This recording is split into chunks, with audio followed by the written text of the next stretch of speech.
За многие годы, проведенные как в тундре, так и за деятельностью на канале, я умудрился докатиться до того, что донат в эту игру я считаю хоть и оправдываемым, но осуждаемым и постыдным поступком. То же самое касается и конкретно этой машины. Сейчас я бы ни за что не стал вкладывать свои рубли в тундру, тем более ради самолета, который с вероятностью в 99% понерфит в ближайшем будущем. Ни игра, ни самолет этого не заслуживают. Однако этот обзор все-таки вышел в свет, и случилось это по одной простой и в то же время страшной причине. Мне заплатили. Ах ты продажная тварь! Спасибо, конечно, моему подписчику, который все это оплатил, но вынужден отметить, что это событие вызвало у меня двоякое ощущение. С одной стороны, я не рад тому, что таким маневром меня возвращают в тундру против моей воли. Это убивает и без того мизерное желание играть в эту игру. С другой стороны, я этому рад, так как появился хороший повод затронуть одну очень важную тему. Но об этом в конце ролика. И это первый раз, когда я открытым текстом советую досмотреть видео до конца. А пока представляю вашему вниманию Цин 6, премиумную новинку патча, китайскую летающую лодку родом из Советского Союза, во многом являющуюся значительно улучшенным клоном советского B6, с которым я и буду проводить активное сравнение. Поехали. В роли бомбардировщика Цин 6 показывает себя неплохо. Предельная бомбовая нагрузка составляет 4400 кг. Полный сет подвесного вооружения составляет бомбу от 250 до 1500 кг, 8 зажигательных бомб по 250 кг, а также 2 торпеды. Но нас больше всего интересуют вот эти три пресета. Против базок, наземных и воздушных целей соответственно. В общем, почти все как у обычного B6, кроме одного важного момента. Бомбы у нас родные, китайские. Они в своей массе слабее своих советских аналогов. Где-то незначительно, как с полуторатонками, а где-то сильно, как с 500-килограммовыми бомбами, которые, к слову, самые слабые 500-ки в игре. Но по понятным причинам бомбардировками я не особо занимаюсь, потому идем дальше. В плане динамики и летных качеств Цин 6 машина крайне интересная.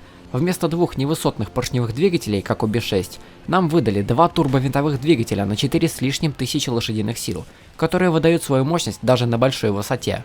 Такая огромная прибавка к мощности полностью преображает самолет, позволяя ему до первых потерь в мощности иметь устоявшийся климп в 20 метров в секунду.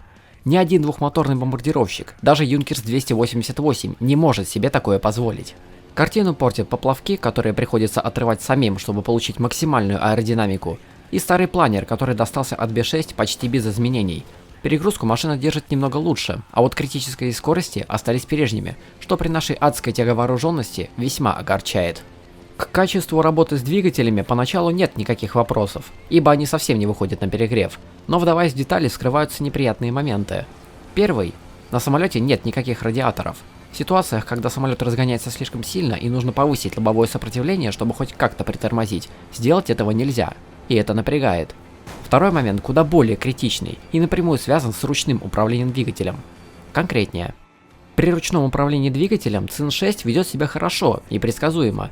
При снижении тяги самолет теряет скорость, при повышении, соответственно, скорость растет. Все просто, очевидно и предсказуемо. Однако, если на Цин 6 оставлять автоматическое управление двигателями, то регулировка тяги превращается в цирк. При снижении тяги, а значит и при снижении шага винта, Цин 6 начинает резко набирать скорость в течение нескольких секунд. И наоборот, при повышении тяги, а значит и при повышении шага винта, самолет напротив начинает резкое торможение, тоже на несколько секунд.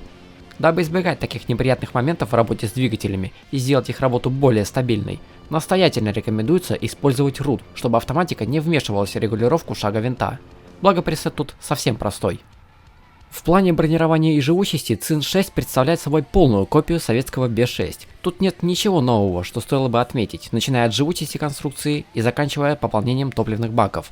Также присутствует система пожаротушения двигателей, что безусловно хорошо. Турельное вооружение также осталось от B6 без изменений. Те же углы наводки и слепые зоны, разве что название у пушек чисто китайское. Однако стоит приметить, что с новым обновлением механика единого стрелка, о которой я рассказывал в своем обзоре на инвейдеры, теперь распространяется на все бомбардировщики без исключения, что нивелирует недостаток наличия больших слепых зон у верхней турели. Но самое главное, это сильно повышает и без того неплохую обороноспособность Цин 6, позволяя держать врага под постоянным огневым контролем. А вкупе с огромной тяговооруженностью это делает Цин 6 машиной для натуральной зачистки серверов, по крайней мере на момент записи обзора. Ох, чувствую, стареет он быстро. В сумме мы получаем клон B6, но при этом очень сильный клон, серьезно превосходящий свою родительскую машину по боевым возможностям. Притом настолько, что бомбить баски на такой машине просто стыдно. Она буквально создана для воздушного доминирования. В геймплее Цин 6 очень сильная и в то же время совращающая машина. В отличие от того же BS6, Цин 6 позволяет со старта боя занять абсолютно любую высоту, какую только заблагорассудится. Огромная тяговооруженность этому очень способствует. Но нужно помнить о том, что примерно первые 10 секунд боя наши турбовинтовые движки пребывают в нулевой мощности, и не стоит сразу выставлять климп, лучше переждать какое-то время. После этого уже можно занимать любую удобную высоту и скорость. С начальным перехватом вражеских бомбардировщиков проблема ровно одна – выбор направления, куда враг полетит. Сам процесс перехвата не вызывает никаких трудностей. Мощные турели и большая скороподъемность делают это занятие весьма простым. После перехвата бомберов уже можно начинать боевку с истребителями, и в сравнении с B6 картина тут совсем иная. В подавляющем большинстве случаев противник уже не имеет полного преимущества в высоте над нами и не может навязывать свою игру, что дает нам полный карт-бланш. А обновленные турели с единым стрелком позволяют постоянно контролировать врага, не позволяя ему так легко играть от наших мертвых зон. С истребителями врага, если вы не играете на 6.0 и не попали против реактивов, можно вытворять любые игры с пристрастиями, какие только вам захочется.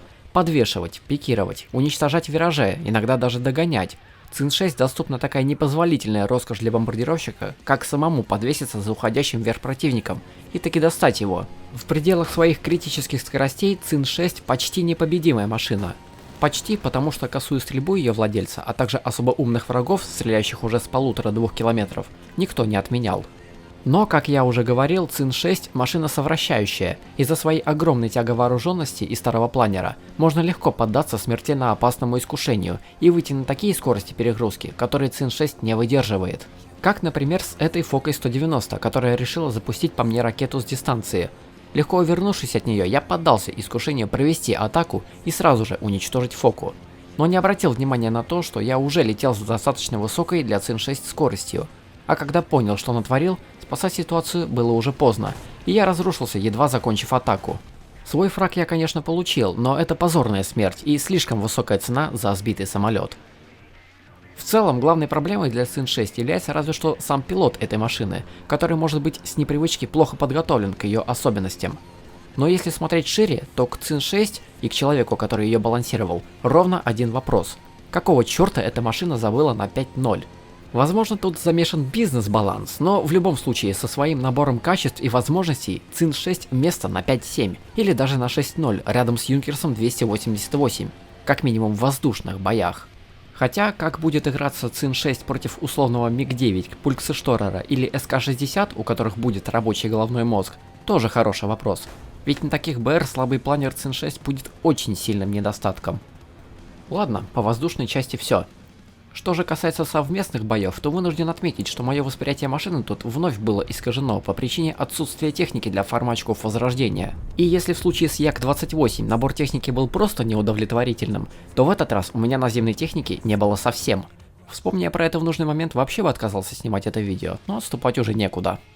В бою против наземки более всего будет эффективен пресет с 500-килограммовыми и 1,5-тонными бомбами.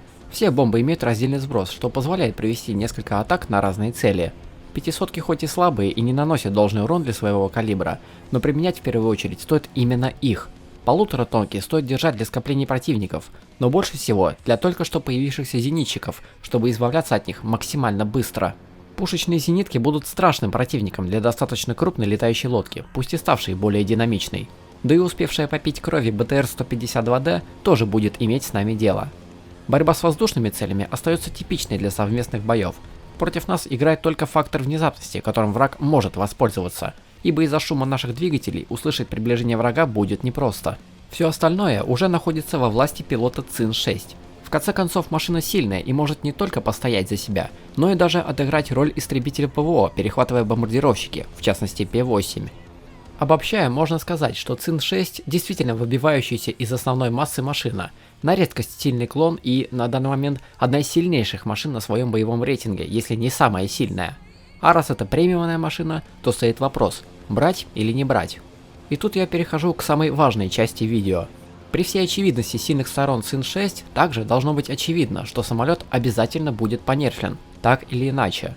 Но тут момент в другом. Снимая я этот обзор хотя бы год назад, я бы колебался с ответом, склоняясь скорее к «да», чем к «нет». Но сейчас я уверенно говорю, что тратить примерно 1500 рублей на этот самолет не стоит, и объективность его нерфа в будущем даже не самое главное. Основная же причина для меня в осознании, что есть игры куда более достойные вложения таких средств. Ими для меня стала серия игр Hollow Knight. На хайпе недавно вышедшей Silksong я рискнул попробовать эти игры, и несмотря на сложности в некоторых моментах и идущие с этим неудачи, я безумно рад, что вложил эти средства в игры, которые реально того стоят. Возможно, я просто устал от онлайн-игр, но я не помню, когда в последний раз компьютерные игры приносили мне столько детского счастья, едва не переходящего в слезы. Я рад, что смог оторваться от тундры в частности, и от игр военной тематики в целом, и попробовать что-то действительно новое и достойное. Рад, что Hollow Knight оправдывает вложение своих средств, и ты получаешь от игры ровно то, что и ожидаешь получить. В конце концов, я рад, что смог просто быть счастливым. Как минимум, проведя 55 часов в первый Hollow Knight, я ни о чем не пожалел. Не пожалею, если проведу столько же и в шелковой песне. На этом все. Надеюсь, ролик был для вас полезным или хотя бы интересным. И надеюсь, что в выборе между Цин 6 и любой другой хорошей игрой вы сделаете правильный выбор. До встречи.